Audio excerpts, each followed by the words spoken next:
네, 오늘은 창세기 10장까지만 보면 좋을 것 같아요. 원래 창세기 10장부터 11장을 다 보려고 했는데 10장만 공부하다가 거의 전 세계사를 막 훑은 기분이에요. 공부가 해도 끝나지 않는 그런 부분인 것 같아요. 그래서 우리가 창세기 9장이 직전에서 이제 노아의 홍수로 인해서 온 인류가 멸망하고 이제 노아의 새 아들로부터 이제 지금의 우리의 인류가 시작되는 것을 봤습니다. 그럼 노아의 새 인류에 대한 질서를 하나님은 어떻게 세우셨냐? 야벳에 대해서 아니죠. 그 야벳 족속은 지혜의 족속이었어요. 지금으로 보면 어찌 보면 백인들 어떤 유럽 국가들을 얘기를 하셨고, 또 함 족속을 봤을 때는 어떤 아프리카, 중동, 넓게 보면 아시아까지 이런 지역들의 모습들을 봤고, 특별히 셈족은 어디냐, 또 이스라엘을 중심으로 한 그런 국가들이다라고 우리가 봤는데, 이 세 국가들에 대한 질서를 어떻게 세우셨냐? 하나님을 찬양하는 것이 우선이었어요.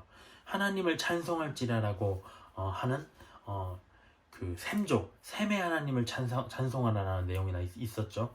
그래서 하나님을 중심으로 한 그런 질서가 세워지길 원했고, 그곳에서 야벳이 거할 수 있도록 셈의 장막에서 야벳들이 와서 너희들이 똑똑하고 너희들이 잘 나가고 정말 권세 있고 그런 노릇을 하겠지만 모든 것은 다 하나님의 주권 아래에 있다. 하나님의 영적인 질서 아래에 있어야 된다라고 하나님이 설계를 하셨고, 또 함족은 그보다 못한 노예로서 어떤 육체적인 일을 하는 그런 민족으로 하나님이 남기를 원하셨다는 거죠.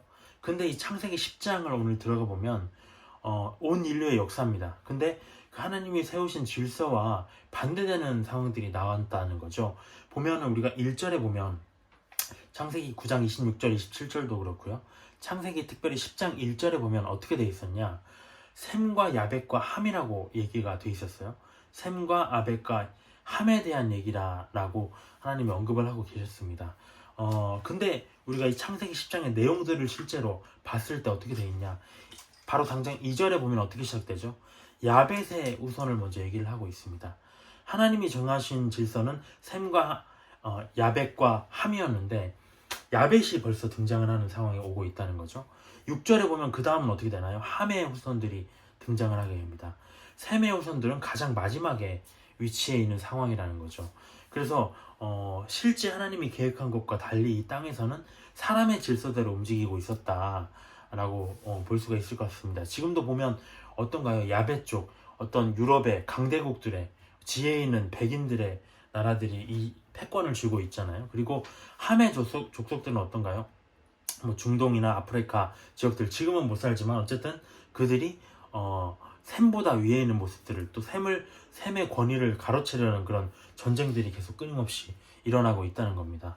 그에 반면에 셈은 지금 굉장히 그 강대국들의 그런 패권 경쟁 속에서 굉장히 힘든 그런 지리적 위치 속에서 존재하고 있다. 그래서 세계사와도 이게 실제로 연결되어 있는 모습들이 아닌가라고 볼 수가 있을 것 같습니다. 실제로 들어가 보겠습니다. 10장 2절에 보면 첫 번째 야벳의 후손들이 5절까지 등장을 하게 됩니다. 이 내용들을 살펴보면 우리가 정확하게 이건 이 국가다, 이 후손들은 이 국가를 지칭하는 것이다 라고 볼 수는 없어요. 우리가 뭐 정확하게 그런 거를 판단할 수 있는 내용들이 없으니까. 근데 많은 학자들이 어떤 지명 분석이라든가 그런 어떤 분포들을 분석했을 때 이것은 이것에 가깝다라고 얘기를 한 것이라는 거죠. 그래서 우리도 그렇게 한번 추측을 해보면 어떨까 한번 싶습니다. 그래서 제가 어느 민족이다라고 얘기를 했을 때 뭐야 그 민족이라고 아니라고 어디서 나왔는데 라고 얘기를 할 수가 있어요. 거기에 대해 너무 집착하지 말고 우리가 어떤 하나님이 세우신 이 세계의 관들을 한번 살펴본다, 세계의 민족들을 한번 지켜본다, 세밀하게 한번 판단해본다라는 시점에서 우리가 봐야 되고, 뭐 이거는 이거다 라고 얘기를 할 수 없는 거예요. 이런 관점에서 한번 보도록 하겠습니다. 야벳의 후손들이 나왔다는 거죠. 유럽을 중심으로 한 백인종의 어떤 역사다 라고 볼 수가 있습니다. 지금 이 시대를 이끌어가는 어떤 그런 리더들, G7 뭐 이렇게 지금 나오고 있는데, 세계를 이끌어가는 리더들의 민족들이죠. 첫 번째 야벳의 아들들은 고멜과 마곡과 마대와 야완과 두발과 메섹과 다라스요라고 되어 있습니다. 고멜은 어딜까요? 고멜은 게르만족이라고 해요. 우리가 민족이 나오고 그 민족에서 시작된 국가들이 이제 다 볼 수가 있는 거죠. 추측을 해보면 좋을 것 같습니다. 고멜은 게르만족이라고 알 수 있어요. 게르만족, 우리가 근데 고멜의 아들들이 3절에 나오죠. 이 게르만족의 아들들은 누구냐? 아스그나스라고 되어 있습니다. 이 지역은 독일과 덴마크라고 해요. 게르만족 하면 우리가 대표적으로 독일 민족이다 알고 있죠. 점원이잖아요. 점원이. 그게 게르만이잖아요. 그래서 독일족과 덴마크, 독일과 덴마크 지역을 에서 거주를 하고 있다. 또 리밭이 나옵니다. 이쪽은 리밭이라는 것은 어떤 유럽 전역을 뜻하는 것 같아요. 우리 요세푸스의 기록에 의하면 이 리밭이라는 단어에서 유럽이라는 단어가 파송됐다고 해요. 그래서 이 유럽 전역에 사는 흩어져 사는 이런 그 사람들을 리밭 쪽이다라고 볼 수가 있을 것 같습니다. 그래서 아스그나스는 독일과 덴마크, 리밭은 어떤 유럽적인 전체적인 지역에 거주하는 자들, 또 도갈마가 등장을 해요. 도갈마는 터키 지역이라고 많은 학자들이 또 얘기를 하고 있습니다. 그래서 게르만족으로부터 독일과 덴마크 그리고 유럽, 터키까지 아우르는 그런 민족들이 형성이 되었다라고 볼 수가 있겠습니다. 두 번째 이제 마곡이죠. 마곡. 야벳의 아들 중에 마곡. 아까 우리가 아스그나스나 리밧과 도갈마는 그럼 야벳의 손자겠죠. 이렇게 보면 됩니다. 고멜이라는 아들과 그 손자들까지 받고 그 다음 마곡입니다. 마곡은 야벳의 아들인데 이쪽은 스키타이족이라고 해요. 이름이 스키타이족. 이들은 어디 나라의 사람들이냐? 우크라이나와 루마니아 사람들이라고 볼 수가 있다고 합니다. 마곡이 우크라이나와 루마니아. 그래서 우리가 그 고가 마곡이라고 얘기를 하잖아요. 그래서 지금 러시아가 주장하고 있는 게 뭡니까? 우리가 그 에스겔서 38장에 보면 이제 메색과 로스는 러시아잖아요. 메색, 모스크바라고 얘기를 하고 있어요. 근데 두발, 토볼스키라고 하고 있는데 뭐 정확하진 않지만 어떤 지금 조지아라는 나라가 있다고 해요. 뭐 어떤 사람들은 벨라루스다. 지금 우리 러시아를 엄청 편드는 우크라이나 전쟁 때 러시아에 딱 붙어있는 나라가 벨라루스라는 나라가 있는데 그 지역이 이제 뭐 두발이다. 왜냐면 그 벨라루스의 어떤 지명이 토볼스키라는 지명이 있다고 이런 얘기도 있다고 해요. 근데 어쨌든 간에 그건 다 러시아 그 자기 일족이라고 주장을 하고 있는 거죠. 그래서 그 지금 푸틴이나 러시아 쪽에서는 이 지금 그 어디죠? 이 두발 지역도 아까 어디죠? 마곡 지역. 고가 마곡. 우크라이나 너희도 우리 지역이야. 러시아 우리 민족이야 라고 하면서 지금 침공을 하고 있잖아요. 그래서 그것과 어찌 보면 맞닿아 있는 에스겔서 38장에는 고가 마곡도 마치 러시아의 일원인 것처럼 얘기를 하고 있다는 거죠. 그래서 이 스키타이족은 우크라이나와 루마니아를 얘기를 하고 있다. 마곡은 특별하게. 그리고 마데는 어디인가요? 마데는 메디아족이라고 얘기를 하는데 페르시아, 이란 쪽이라고 합니다. 우리가 페르시아 왕자 많이 보잖아요. 근데 이란, 페르시아 궁전도 있나요? 이란 쪽이라고 얘기를 많이 하고 있다고 합니다. 또 어딘가요? 야완이라는 족이 나와요. 여기는 헬라족입니다. 헬라족. 우리가 너무 잘 알고 있죠. 여기서 나폴레옹인가요?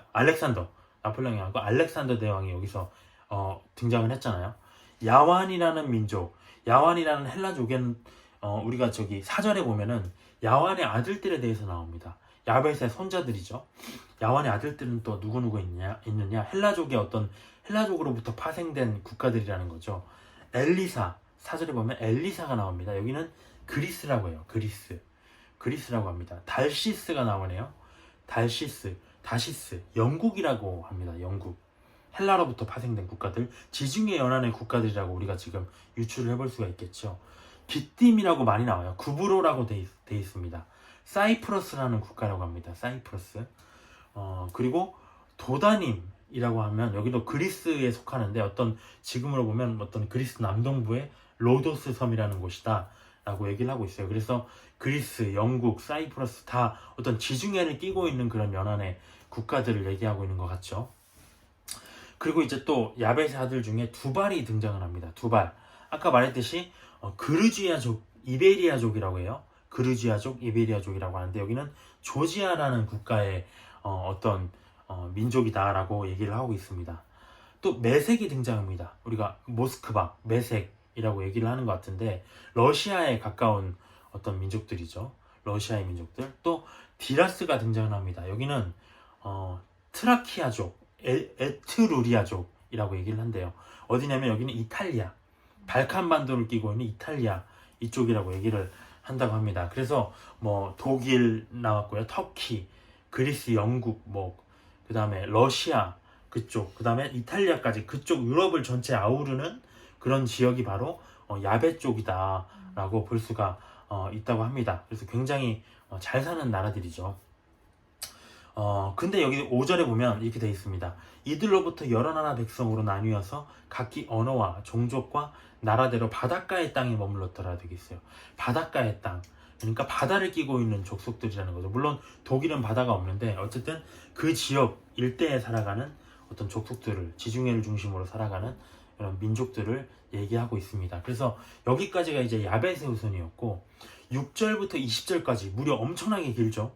이 함의 후손을 얘기를 하고 있습니다. 6절부터 20절까지는 함의 후손을 얘기를 하고 있는 겁니다.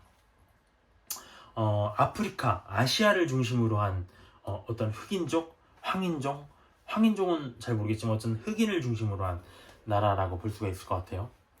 6절을 보겠습니다. 이제 함의 아들. 우리가 아까 말했듯이 질서는 셈이 먼저 나와야 되는데 셈은 제일 마지막에 나와 있다. 함의 아들이 또 등장을 하고 있습니다. 여기는 어디냐? 구스라는 나라, 에디오피아라고 합니다. 우리가 그 함의 후손들이 어디에 사냐면 아프리카 지역에 있어요. 우리가 세계 지도를 보면 아프리카 지역이 있죠. 노예가 영국의 노예였다가 풀려나면서 이렇게 나라 모양들이 다 일직선으로 경계가 다 돼 있는 나라들, 아프리카 지역. 근데 그 건너편에 아라비아 반도가 있어요.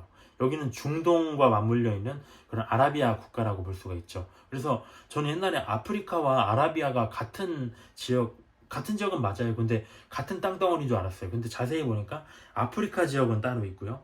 그 건너편에 그 이스라엘 중동 밑에 또 아라비아 반도가 이렇게 세워져 있는 것을 볼 수가 있어요. 거기에 그래서 사우디도 있고요. 또 그 남아공도 있고요. 남아공은 아프리카죠. 사우디가 있고 예멘이 있고 이런 지역이 아라비아 반도다라고 볼 수가 있겠습니다. 그래서 아프리카와 아라비아를 우리가 다 함의 후손이지만 구별하면서 국가들을 한번 볼 필요가 있을 것 같아요. 구스는 아까 에디오피아, 아프리카 지역입니다. 여기는 에디오피아라고 했고 우리가 구스의 아들들을 그럼 볼까요? 먼저 에디오피아로부터 뻗어진 그 함의 손자들은 누구인가? 7절에 나와 있습니다. 먼저 스바입니다. 스바는 어디냐고 하면 우리가 수단이라고 해요. 수단. 아프리카 지역이도 마찬가지로 수단이라고 합니다. 하윌라, 삽다, 라아마, 삽드가가 나와요. 하윌라, 삽다, 라아마, 삽드가. 여기는 다 아라비아. 아까 수단은 아프리카였는데 아라비아로 건너간 모양이에요. 아라비아 반도에 사는 사람들이 거기 아라비아 땅을 다 나눠서 자기들이 그 안에 거주했던 민족들이라고 합니다. 이 4개 민족들이.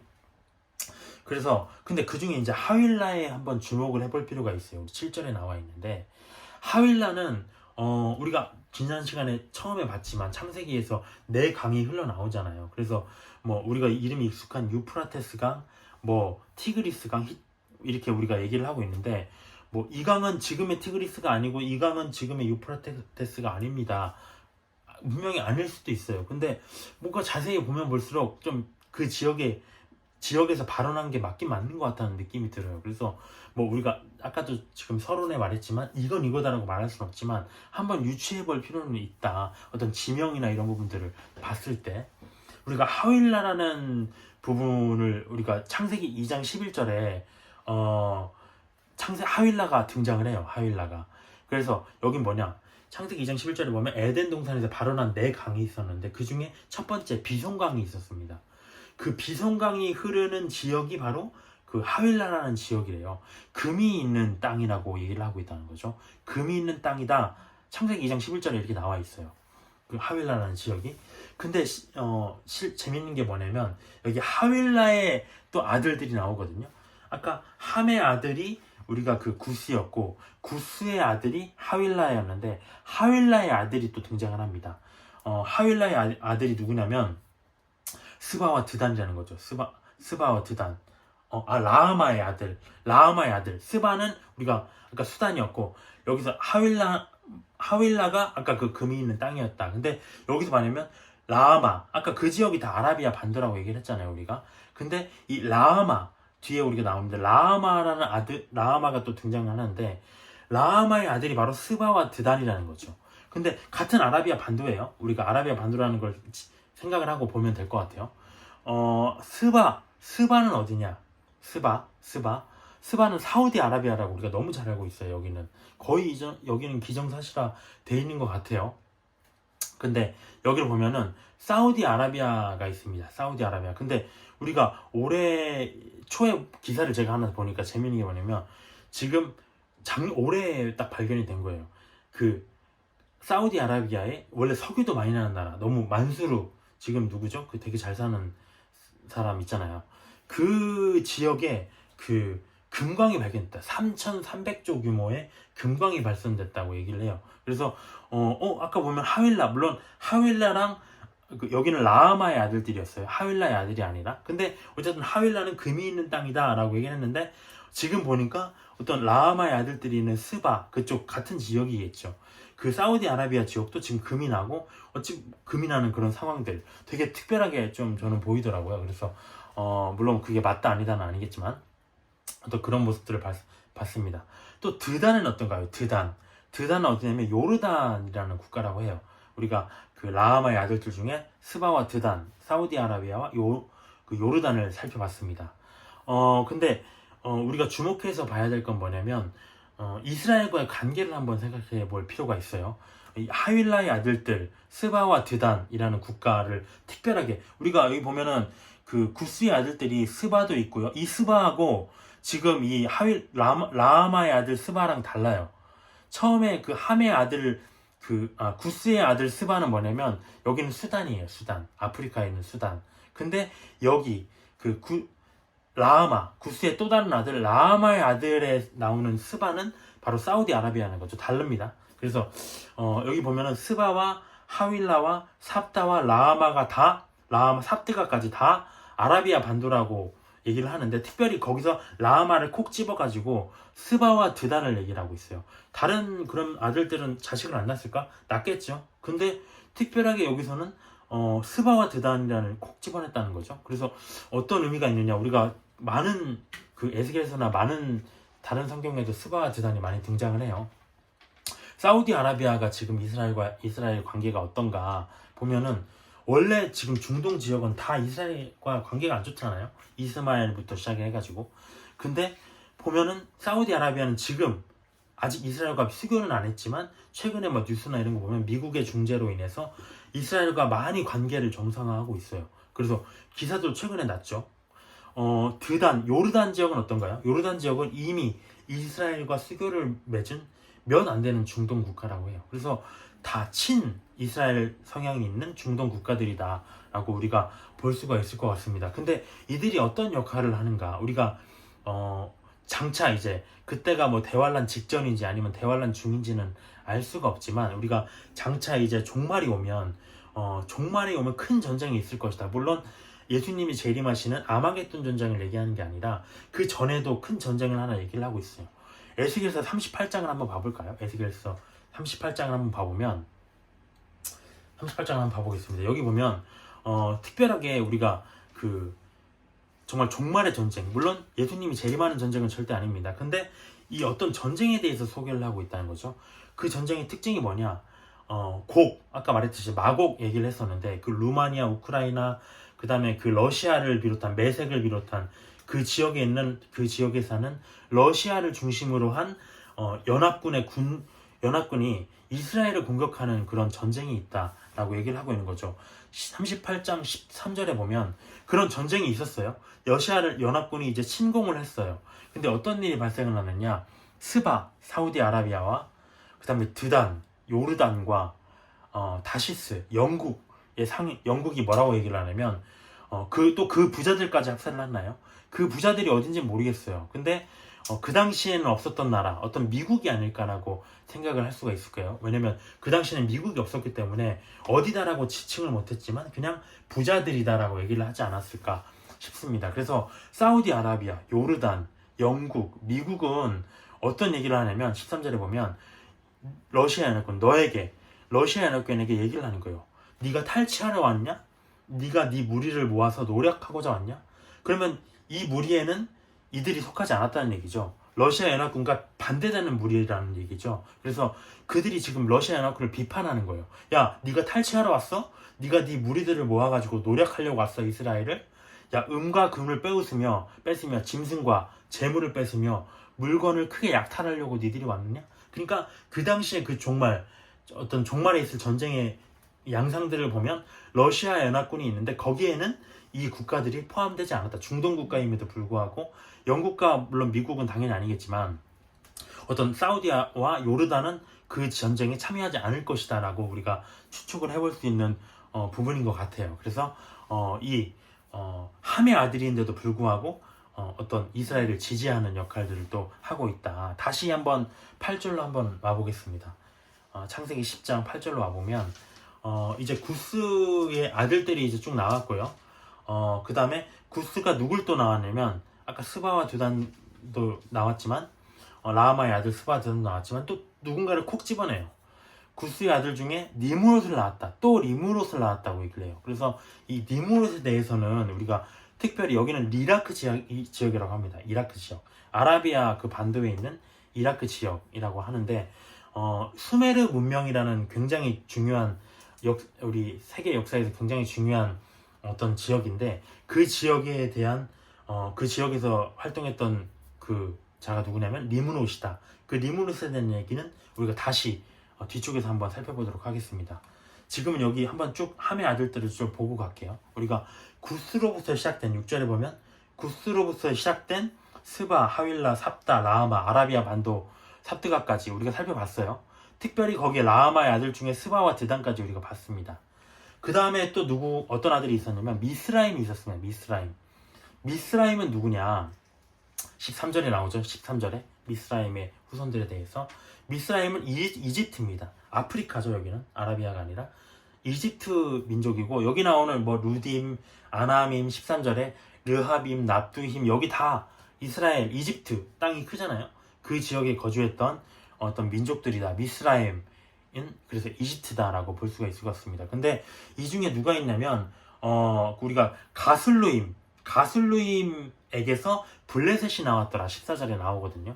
그러니까 이 팔레스타인 지역이 이집트의 어떤 민족이었다는 거죠. 근데 우리가 지금 보면 어떻습니까? 팔레스타인이 우리는 지금 이스라엘 땅을 우리가 주인인데 이스라엘들이 불법 점거하고 있다라고 얘기를 하고 있다는 거죠. 근데 우리가 세상 사람들도 다 그렇게 얘기하고 있잖아요. 아이고 팔레스타인 민족 불쌍한 민족들이자 이스라엘 때문에 쫓겨났다 이런 얘기를 하는데 실상은 여기 보면 여기는 이집트 쪽에 있는 민족들이었어요. 근데 지금 그 팔레스타인이 주장하는 바는 이스라엘 자기 땅이다라고 얘기를 또 하고 있잖아요. 그래서 이들은 여기 또 역사에서도 봤듯이 블레셋, 팔레스타인은 이집트에서 파생이 된 국가다라고 또 볼 수가 있겠습니다. 또 다시 아까 함의 아들 중에 또 누가 있냐면 붓이 있습니다. 붓은 누구냐? 리비아입니다. 여기는 아프리카 국가죠. 아프리카 국가의 리비아입니다. 리비아. 특별히 붓이라고만 나와 있어요. 다른 아들들도 얘기가 언급이 없어요. 근데 이 붓은 누군가, 리비아는 어떤 역할을 또 할 것인가 한번 살펴보면 우리가 아까 스바와 드단이 러시아 연합군을 대적하는 모습을 봤잖아요. 에스겔서 38장으로 다시 한번 가볼까요? 스바와 드단이 그 대적을 했어요. 그 러시아 연합군을. 근데 이 붓은 그러면 그때 어떠한 역할을 할 것인가? 에스겔서 38장에 또 기록되어 있습니다. 3절부터 5절을 보면 아까 말했듯이 러시아 연합군이 이스라엘을 공격합니다. 그때 3절에 보면 여호와의 말씀이 내게 임하여 이르시되 인자야 너는 마곡 땅, 아까 우크라이나 루마니아 지역이라고 했잖아요. 그 일대에 있는 로스와 메색, 두발, 그러니까 러시아, 모스크바, 조지아 그쪽 그쪽 지역을 거느리는 왕이 누구냐면 고기입니다. 고기라는 사람이 말했듯이 우크라이나, 루마니아, 러시아, 모스크바, 조지아까지 그쪽 북방을 총괄하는 러시아 인근의 북방을 총괄하는 왕이 바로 고기라는 거죠. 러시아 연합군의 수장, 어찌 보면 러시아 대통령이 아닐까요? 뭐 어떤 다른 또 인물이 나올 수도 있겠죠. 어쨌든 고기라는 사람이 얼굴을 향하고 그에게 예언하여 이르기를 주 여호와께서 이같이 말씀하시기를 로스와 메색과 두바란 고가 내가 너를 대적하여 너를 돌이켜 갈고리로 아가리를 꿰어서 온 군대를 이끌어내되 완전한 갑옷을 입고 그 방패와 작은 방패를 가지며 칼을 잡은 큰 무리와, 그러니까 그 민족들이 지금 우리가 보면 그 국가들이 각자의 국가들인데 그들이 곧 그 어떤 그 지역의 왕을 중심으로 해서 이스라엘을 침공한다는 거죠. 하나의 무리가 됐다는 거죠. 근데 그쪽에 사는 무리들 뿐만 아니라 또 동조하는 무리들이 있었다. 뭐라고 얘기하고 있냐면 그들과 함께 한 방패와 투구를 갖춘, 그러니까 그쪽 지역에 살지는 않았지만 그쪽 지역을 지지하는, 러시아 나라권을 지지하는 민족이 누구냐? 바사, 리비아라는 거죠.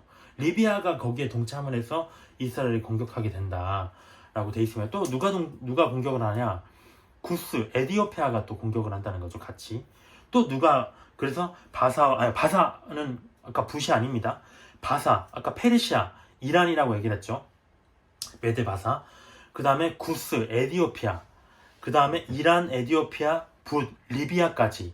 그 다음에 고멜이 어딘가요? 고멜, 아까 유럽 지역이라고 우리가 봤어요. 게르만 얘기를 했었는데 그 지역까지 다 러시아와 함께 해가지고 모든 때가 도갈마, 또 도갈마도 여기 참전을 하네요. 도갈마, 터키까지도 참전을 해서 다, 그러니까 거의 유럽 전역과, 또 우리가 그 함자선언을 보면 에디오피아와 리비아, 그 다음에 이란까지 합세를 해가지고 이스라엘을 공격하는 어떤 그런 양상을 보이게 된다는 거죠. 근데 정말 신기하죠? 우리가 함의 족속들만, 그 지역이 함이 족속들이 거하는 곳이잖아요. 어떤 중동, 아프리카 지역만 그 이스라엘을 공격하는 게 아니라 야베 족속도 일부 관련돼서 또 이스라엘을 공격하게 되는 모습들이 여기서 나온다는 거죠. 그래서 붓이 여기서 나왔는데 어쨌든 그 종말에 있을 전쟁에서 그 많은 국가들이, 유럽의 국가들 일부, 러시아, 그 다음에 아프리카까지 그 많은 국가들이 이스라엘 침공하러 올 것이다 라고 여기서 예언을 하게 돼 있습니다. 그래서 다시 돌아가 보면 또 함에 구스와 미스라임과 붓까지 봤습니다. 그 다음에 또 누가 있냐면 다시 돌아와 보면 10장 이제 6절에 보면 가나안이라는 함의 아들이 또 등장을 해요. 가나안은 우리가 너무 잘 알고 있죠. 가나안 지역이 어디냐면 우리가 지금 말하고 있는 이스라엘, 레바논, 시리아 지역을 통칭하는 겁니다. 이스라엘, 레바논, 그 다음에 시리아까지 중동 지역인 거죠. 아프리카나 아라비아가 아니라 여기는 중동 지역을 얘기하는 겁니다. 이 중동 지역의 주인이 바로 가나안인데 여기 보면 11족속에 대한 얘기가 나와요. 그러니까 어떤가요? 이 중동 굉장히 작은 지역이잖아요. 시리아, 레바논, 이스라엘까지. 근데 그 지역에 가나안의 11족속이 거하는 정말 복잡다기한 그런 지형이다. 그래서 이들이 정말 복잡하잖아요. 그렇기 때문에 전쟁이 안 날 수가 없을 것 같아요. 거기에 그런 하나님의 백성이라는 이스라엘까지 들어와가지고 그들과 함께 전쟁을 치르니 정말 전쟁이 끊일 리가 없겠죠. 어쨌든 그 가나안 족속도 함의 족속으로 돼 있다. 근데 이스라엘은 셈의 족속이잖아요. 그러니까 함의 족속과 셈의 족속이 부딪히는 거죠. 여기 보면 가나안, 함의 아들, 가나안은 11족속이 있는데 여기는 시돈이라고 등장을 합니다. 시돈. 우리가 가나안의 얘기는 15절에 나오죠. 15절에 보면 이제 또 가나안의 후손들이 나오고 있는데 시돈, 레바논입니다. 레바논 지역이라고 해요. 항구 지역. 우리가 너무 대표적으로 우리가 사탄의 어떤 모형으로 우리가 시돈을 얘기하고 있잖아요.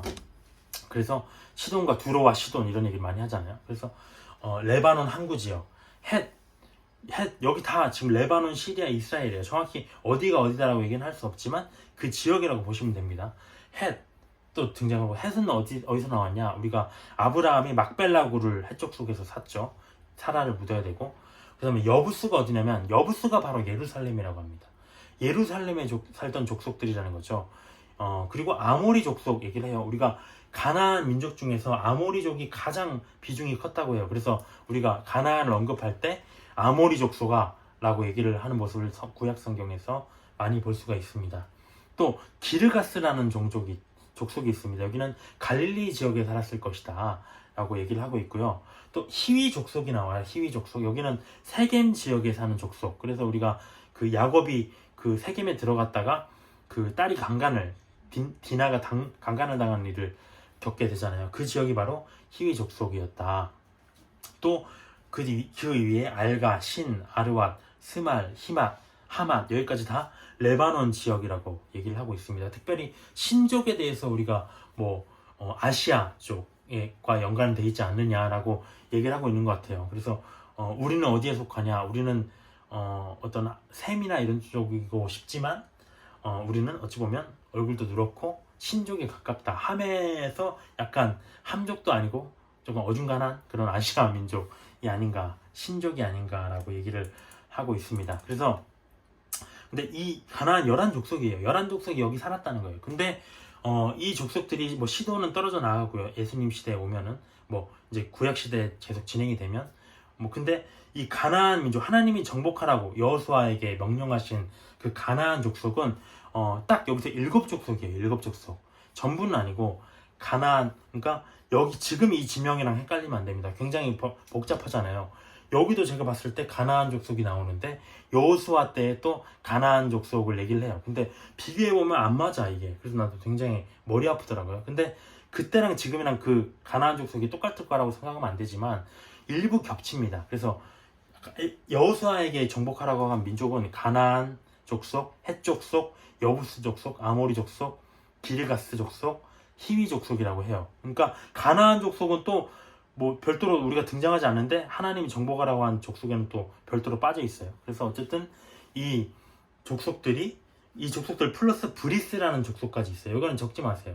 여기는 가나안 땅에 살진 않았지만 가나안 땅으로 어떤 이주한 족속이다. 그래서 어쨌든 우리가 기록할 것은 우리가 지금 여호수아에게 정복하라고 명령하신 가나안 족속의 형태와 지금 이 창세기 시대에 가나안 족속, 11족속이 살던 그 원주민들이 살던 지역의 모습과는 좀 다르다. 어쨌든 간에 이 지역은 시리아와 레바논과 이스라엘 중동 지역이다라고 볼 수가 있습니다. 그래서 여기서 정리를 해주죠.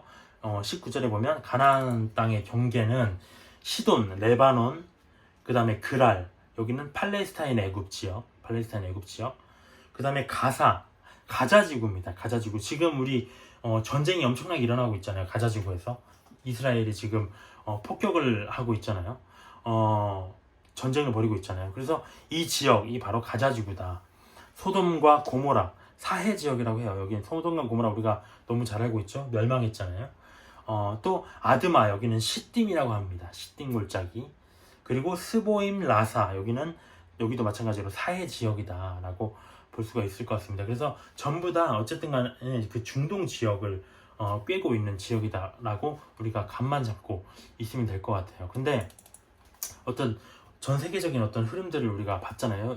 중동과 또 아프리카와 어떤 유럽 지역을 우리가 살펴봤습니다. 근데 8절에 보면 여기서 이제 핵심 인물이 누구냐면 바로 니무롯이라는 존재입니다. 8절에 보면 구스가 또 니무롯을 낳았으니 그는 세상의 첫 용사라. 그러면 니무롯에 대해서 우리가 살펴볼 필요가 있어요. 니무롯은 일단 누구냐? 니무롯, 반역이라는 뜻이라고 해요. 반역. 뭔가 심상치 않죠? 하나님에 대해서 반역하는 존재. 근데 세상의 첫 용사다. 우리가 그 앞에 용사가 나왔었어요. 어디서 나왔냐면 네피림을 지칭할 때 용사라고 했어요. 창세기 6장 4절에.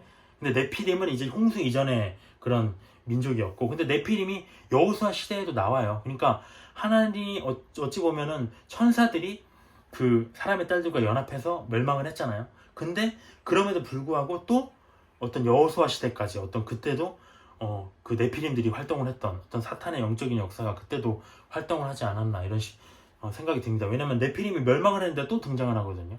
어쨌든 그 용사라고 지칭을 했던 족속이 바로 네피림인데 그 네피림을 지칭했던 용사라는 단어가 여기서도 나온다는 거죠. 홍수 이후에 그 하나님을 반역했던 그 천사들이 사람과 사이에서 나온 네피림을 지칭하던 그 수식어가 처음 바로 여기 구스, 함의 자손, 구스 자손, 니무롯에게서 등장을 한다라고 얘기를 하고 있는 겁니다. 그래서 뭔가 하나님은 지난 시간에도 봤듯이 용사를 그렇게 좋아하지 않으세요. 왜냐면 그들은 자기 힘을 의지하기 때문에. 9절에 보면 용감한 사냥꾼이라고 되어 있습니다.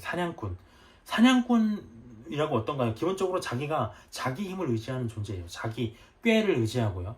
우리가 정복자라는 의미도 사람의 입장에서는 멋있어 보이지만 그 정복자 라멕의 이름도 사실 하나님은 우리가 적그리스도의 모습이다라고 우리가 살펴봤잖아요. 근데 그가 용감한 사냥꾼이었는데 여호와 앞에서라고 얘기를 하고 있어요. 근데 여호와 앞에서 어떤 강인한 존재면 좋은 거 아니냐라고 얘기를 할 수 있겠지만 어찌 보면 대항하다 이렇게 보는 사람이 있어요. 여호와 앞에서라는 말이 어게인 그러니까 대항하다, 하나님을 대항해서 용감한 사냥꾼이다라고 얘기를 하고 있는 사람, 보는 사람들이 있다는 거죠. 그것처럼 하나님을 언급했다고 다 좋은 게 아니다. 우리가 귀신들도 예수님을 알아봤었잖아요. 하나님의 아들이요 이렇게 예수님을 알아봤듯이 그렇기 때문에 이 사냥꾼, 자기 힘을 의지하는 용사, 어떤 니무롯과 같은 어떤 이런 존재는 어떤 하나님을 반역한 사냥꾼, 단순히 사람만 사냥했을까요? 영적으로 보면 어떤 사탄의 역할, 영혼을 사냥하는 그런 역할, 이 사탄의 역할에 가깝다. 그래서 어떤 사탄적인 어떤 그런 영향력 아래에 있는 존재다라고 우리가 추측을 먼저 하고 보면 좋을 것 같아요. 근데 그의 나라에 대해서 얘기를 하고 있습니다. 그의 나라 10절에 보면 그의 나라는 신할 땅이라고 얘기를 하고 있어요. 신할 땅. 신할 땅은 어디냐면 이라크 남부 지역입니다. 이라크 지역이라고 얘기를 하고 있어요. 중동 그쪽 지역이죠. 중동 아라비아 그 사이에 있는 어떤 그런 이라크 지역. 근데 이 신할 땅에서 발원을 한 이 나라는 뭐냐면 수메르. 우리가 수메르에 대해서 얘기가 참 많아요. 수메르에 대한 얘기가 뭐냐면 세계에서 가장 오래된 민족. 우리 문명의 기원이 어디냐 그러면 다들 수메르에서 사람이 문명이 발달했다라고 얘기를 해요. 굉장히 잘 사는 어떤 뛰어난 그런 지역이었다고. 근데 이 지역을 만든 사람이 누구냐면 바로 니무롯이다라고 얘기를 하고 있는 거죠. 그래서 이 니무롯 지역이 우리가 문명이 발달했다고 하고 있는데 메소포타미아 지역이라고 얘기를 해요. 메소포타미아 지역이라고 얘기를 합니다. 메소포타미아가 뭐냐면 중간에라는 뜻이에요. 중간에. 그러니까 어떤 것의 중간에 있는 수메르 문화가 있었다는 거죠. 근데 이 수메르 문화가 발전하려면 옛날에 보면 강 주변에 있어야 발전을 해요. 근데 강과 강 사이에 있었다는 거죠. 여기는 굉장히 번성할 수밖에 없었다. 해상 무역의 어떤 중심지였다라고 볼 수가 있습니다. 근데 우리가 창세기에 보면 아까 얘기해봤듯이 우리가 첫 번째 강을 봤잖아요. 근데 창세기 2장 14절에 보면 에덴 동산에서 발원한 강 중에 히데겔 강과 유브라데 강이 있어요. 근데 사람들이 얘기하기로는 그게 맞다 아니다 할 수 없지만 히데겔이 티그리스다. 그 다음에 유브라데가 유프라테스 강이다 라고 얘기를 하고 있어요. 근데 공교롭게도 티그리스 강과 유프라테스 강 사이에 있는 지역이 메소포타미아다 라고 얘기를 하고 있거든요. 그러니까 어찌 보면 에덴 동산에서 발원한 그 두 물줄기를 끼고 있는 그 강 사이에 있던 지역이 바로 수메르였다라고, 메소포타미아다라고 볼 수가 있는 것이죠. 근데 여기가 왜 중요하냐? 우리가 사람들이 많이 주장하는 것 중에 하나가 뭐냐면 이 수메르 문명의 기록에 창세기의 기록이 등장한다는 것이죠. 그래서 얘기를 하고 있는 게 뭐냐면 여기 지금 이 니무르스 땅이죠. 여긴 함족입니다. 함족이에요. 이스라엘은 셈족입니다. 근데 여기 보면은 함의 땅에 수메르 창세기가 있었다는 거죠. 사람들이 보기엔 인류의 어떤 그런 문명의 시작인 수메르에서 창세기 기록이 있었다. 근데 너희가 말하는 그런 유대 민족들의 성경의 창세기는 그 후에 등장한 거 아니냐. 그렇기 때문에 성경의 창세기는, 성경의 모든 기록들은 짝퉁이다. 수메르 문화의 어떤 그런 전설, 신화에 나오는 거를 어떤 편집해가지고 쓴 짝퉁이다라고 성경을 격화시키고 있다는 거죠. 근데 어떠한 기록이 나와 있냐면 이 함족도 노아의 자손이에요. 우리가 보면은 이 함족도 우리가 함과 셈과 야벳이 다 노아의 후손이거든요. 그래서 노아의 후손이기 때문에 노아 이전의 기록들, 그러니까 창세기의 기록들, 하나님이 천지를 창조하시고 이 모든 기록들을 다 같이 공유를 했다는 거죠. 그러니까 노아 이전의 기록들을 당연히 셈만 아는 건 아니에요. 함도 알고 있었어요. 그리고 함으로부터 뻗어나간 민족들도 창세기의 내용들은 다 같이 공유를 한 거예요. 근데 그러니까 어찌 보면은 반증이라는 거죠. 이거는 수메르 문명에서조차 창세기를 언급하고 있으니 이 모든 인류는 다 그 아담으로부터 시작한 게 맞다, 노아로부터 시작한 게 맞다라고 우리가 반증할 수 있다는 거죠. 그렇게 보고 있는 겁니다. 그래서 근데 단지 중요한 건 뭐냐면 수메르 문명이 썼던 그런 거는 자기들이 들었던 그런 걸 쓴 거예요. 천지창조에 대한 얘기를. 근데 하나님이 인정하신 성경은 뭐냐면 하나님은 이 성경 창세기의 기록, 천지창조의 기록들을 셈의 후손에 의해서 모세로부터 쓰기를 원했다는 거죠. 그렇기 때문에 우리가 봐야 되는 것은 성경이고 성경이 정본이지 우리가 그들이 주장하는 함의 자손의 그 니무롯으로부터 쓰여진 수메르 문명의 천지창조에 대한 이야기는 사실 정본이 아니다. 어찌보면 야사와 같다라고 볼 수가 있습니다. 그러니까 잘못됐다는 거죠. 그 주장은. 그리고 이 수메르 지역의 특징 두 번째는 뭐냐면 첫 번째는 어떤 사람들이 주장하는 성경의 원조가 바로 수메르다라고 얘기를 하는데 그게 아니라는 거죠. 두 번째는 뭐냐면 수메르의 그 중심부 지역이 어디냐면 우르입니다. 우르인데 여기에 왜 우르라고 부르냐면 우리가 갈대아 우르 많이 들어봤어요? 갈대아 우르 어디입니까? 아브라함의 그 아버지부터 살았던 그 지역이 바로 아브라함의 고향이 바로 갈대아 우르거든요. 근데 이 우르가 왜 지금은 갈대아 우르라고 얘기를 했냐? 갈대아 지역, 그 아까 말했듯이 그 강을 끼고 있는 지역에 바벨론이 있었어요. 그리고 바벨론 밑에 여기가 우르예요. 다 강을 끼고 있는 같은 지역이에요. 니무롯의 땅이에요. 근데 이 바벨론 사람들이 나중에 우르로 와서 내려와서 살았어요. 그러니까 갈대아인들이 거하는 우르 지역이다 라고 해가지고 갈대아 우르라고 명명을 했다는 거죠. 어찌 보면 다 니무롯의 땅이에요. 수메르의 땅이에요. 문명이 발전했던 땅입니다. 그래서 이 지역이 바로 우르다, 아브라함의 고향이다 라고 얘기를 하고 있는 겁니다. 사도행전 7장을 한번 가볼까요? 거의 다 끝나는데 사도행전 7장을 한번 봐보겠습니다.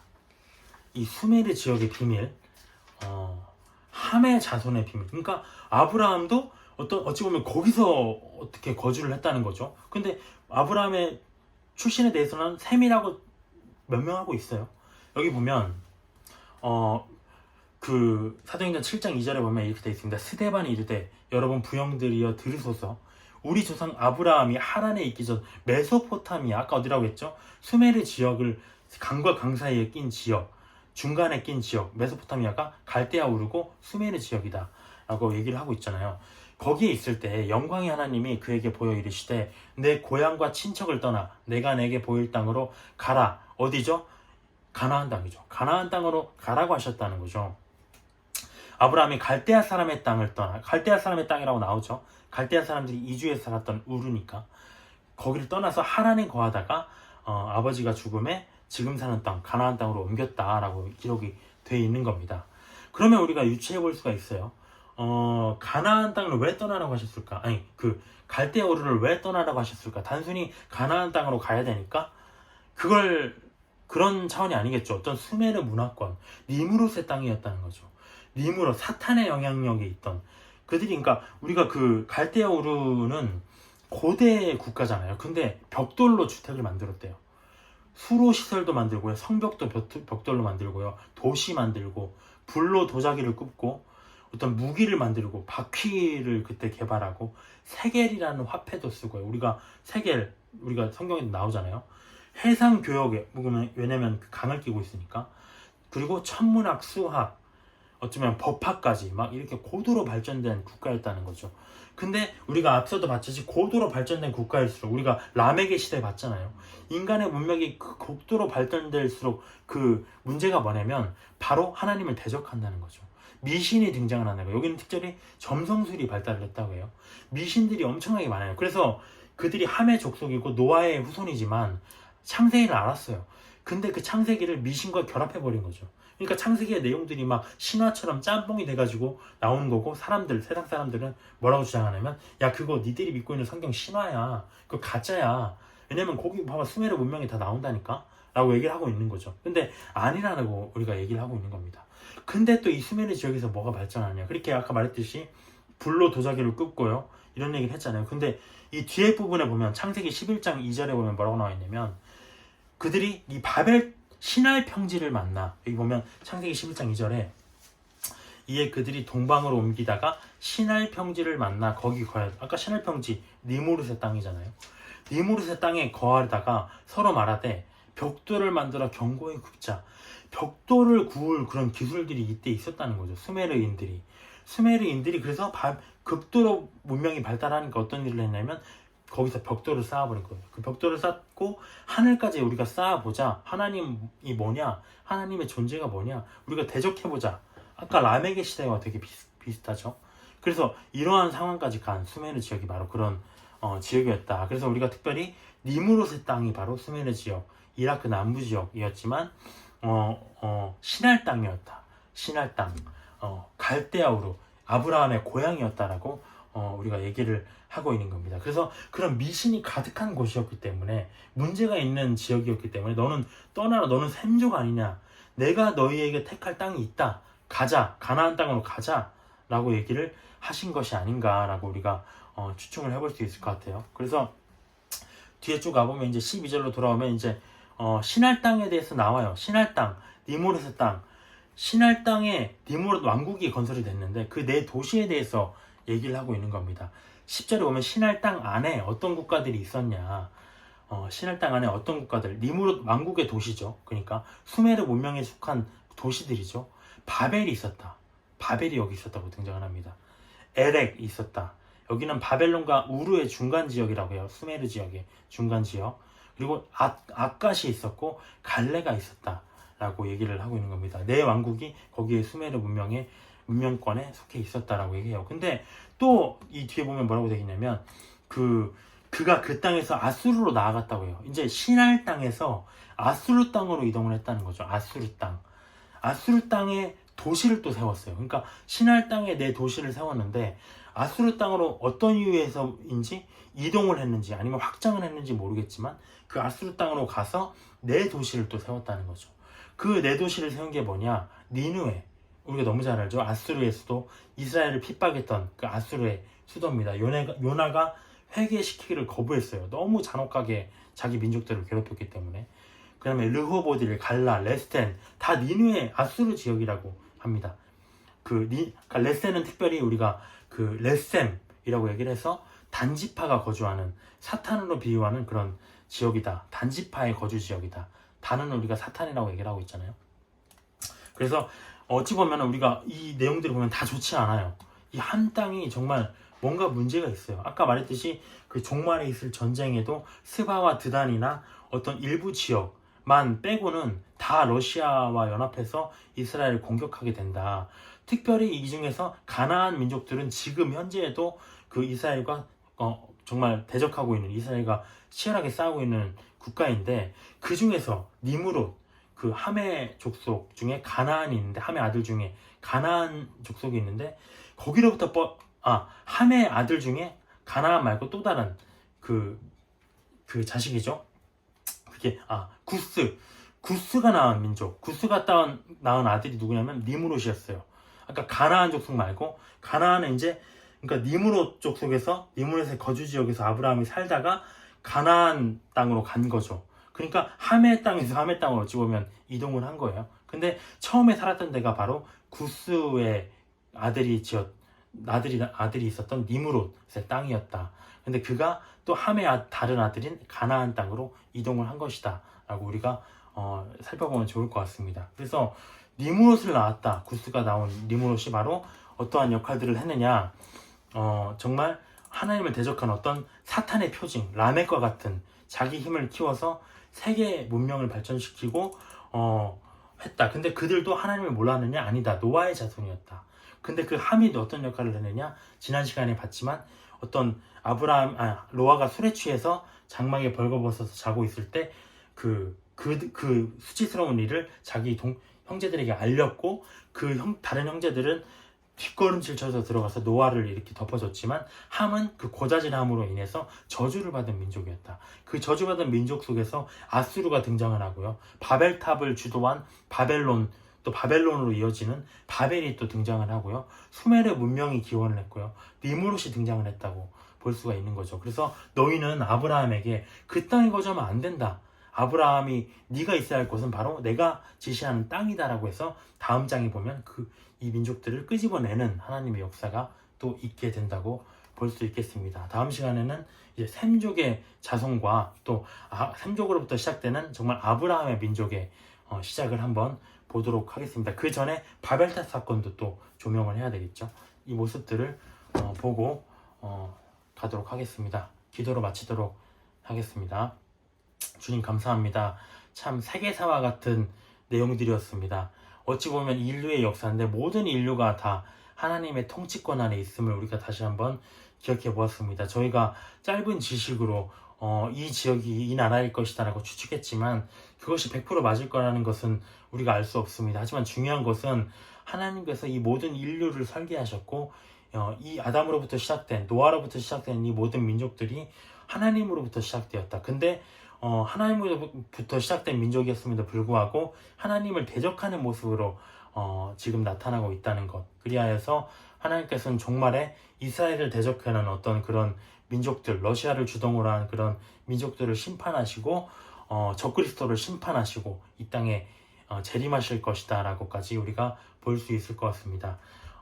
이 땅은 이 종말의 시대를 분별하고 세계 각국들이 움직이는 모습들을 저희가 깨어 분별하게 하셔서 예수님이 다시 오실 길을 예비하는 자들이 되게 인도하여 주시옵소서. 감사드리며 예수님의 이름으로 기도드렸습니다.